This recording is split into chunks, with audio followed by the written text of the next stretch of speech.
maalintii labaad ayaa looga dabaaldegaya magaalada Muqdisho munaasabada Ciidul Adha iyadoo kooxda fanaaniinta onkod ee ciidanka asluubta Soomaaliyeed bandhig faneed loogu gubaabinayo shacabka Soomaaliyeed si ay qayb kaga noqdaan horumarka dawladnimada ay ku qabteen xeebta Liida ee degmada Cabdilcasiis halkaas oo ay isku yimaadeen kumanaan shacab oo ka kala yimid degmooyinka gobolka Banaadir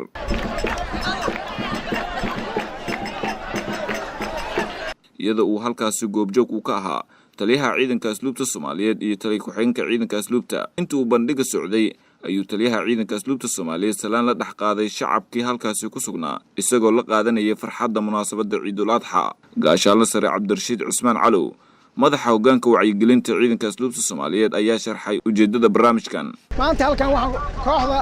onkod iyo baando waxay ku qabteen wacyigelin iyo dabaaldega munaasabada Ciidda Adha labadan kooxood ah kooxa hanuuniyaal ah oo ciidanka asluubta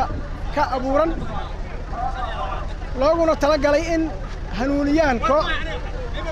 ciidanka asluubta Soomaaliyeed iyo sida kooxaha qaranka u hanuuniyaan dadweynaha ummadda Soomaaliyeed maanta munaasabada halka u nimid sidaas bay ahayd waajibkeedii waa gudanay madax badan soo booqatay qaar ka mid ah dadkii ku sugnaa halkaas oo la hadlay warbaahinta qaranka ayaa sheegay in ay aad ugu faraxsan yihiin in ay la dabaaldegaan ciidamada qaranka taasna ay u ifinayso horumarka dawladnimada farxadan adduunkan u jeedin farxadiisa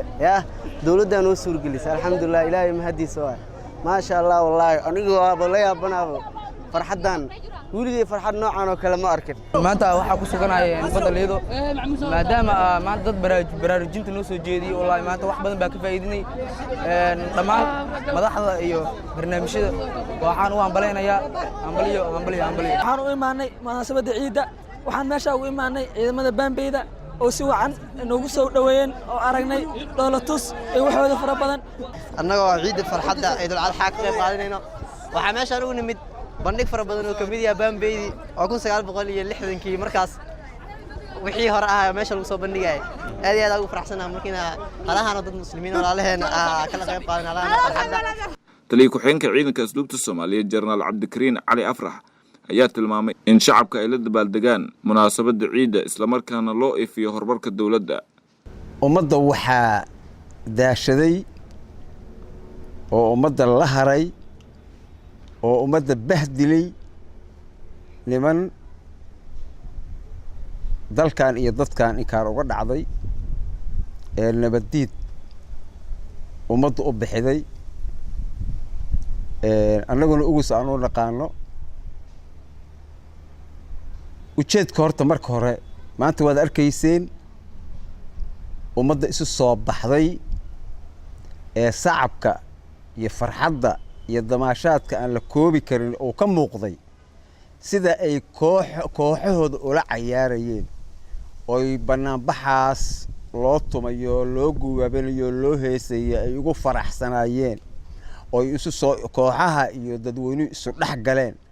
oo yidiilada iyo isjacaylka ummadda iyo fankoodu oo maxaan ku raahdaa muuqdo indhiin aad ku arkaydeen baa marka ugu horeydo horta waxay leedahay muhiimad gaar ah iyo yacni xasuustii fanka Soomaaliyeed iyo dadka Soomaali isu lahaa jireen Axmed Cumar warbaahinta qaranka Soomaaliyeed magaalada Muqdisho